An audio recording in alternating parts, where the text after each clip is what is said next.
Complaint മാത്രം പറയുന്ന ആളുകളെ ശ്രദ്ധിച്ചിട്ടുണ്ടോ? അവർക്ക് ഒരുപാട് സന്തോഷിക്കാനും അവർക്കുള്ള കഴിവുകളൊക്കെ പറയാൻ ഇഷ്ടംപോലെ ഉണ്ടാവും. പക്ഷെ ആ ഭാഗത്തേക്കല്ല അവർ കോൺസെൻട്രേറ്റ് ചെയ്യണത്. ഒരു വീട്ടിലേക്ക് കയറി വന്നാൽ പെട്ടെന്ന് അവർ കാണുക വീട്ടിൽ എന്തെങ്കിലും കംപ്ലൈൻറ്റുകളായിരിക്കും. അല്ലെങ്കിൽ കംപ്ലൈൻറ്റുകൾ മാത്രം ഫോക്കസ് ചെയ്യുന്ന ആളുകളാകുമ്പോൾ ജീവിതത്തിൽ തന്നെ വിജയിക്കാൻ കഴിയില്ല. അവരെ ഏറ്റവും കൂടുതൽ അവർ തകർക്കുന്ന ഒരു കാര്യം അവരെ മാത്രമല്ല, അവരെ ചുറ്റുമുള്ള ആളുകളെ കൂടി അവരിൽ നിന്ന് അകറ്റുന്ന കാര്യമാണ് ഈ കംപ്ലൈൻറ്റിങ് എന്ന് പറയുന്നത്.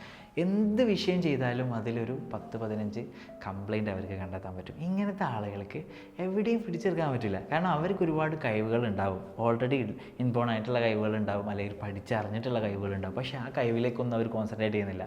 അവരെടുത്തുള്ള എന്തെങ്കിലും മിസ്റ്റേക്ക്, എനിക്കിതില്ല, അതില്ല, ഇവിടെ അതില്ലാത്തത് കൊണ്ടാണ് ഞാൻ ചെയ്യാത്തത്, അങ്ങനെ തുടങ്ങിയിട്ട് പലതും. അതായത് ഒരു വിഷയം നമ്മൾ പരമാവധി എസ്കേപ്പ് ആവാൻ വേണ്ടി ഒരുപാട് കാരണങ്ങൾ നിർത്തി കംപ്ലൈൻറ്റ് പറഞ്ഞുകൊണ്ട് നമ്മൾ തന്നെ എന്ത് ചെയ്യുക, ഉൾവലിയുന്നൊരു സാഹചര്യം. ഇതാണ് പലപ്പോഴും പല ആളുകളെയും തകർക്കുന്നൊരു കാര്യം.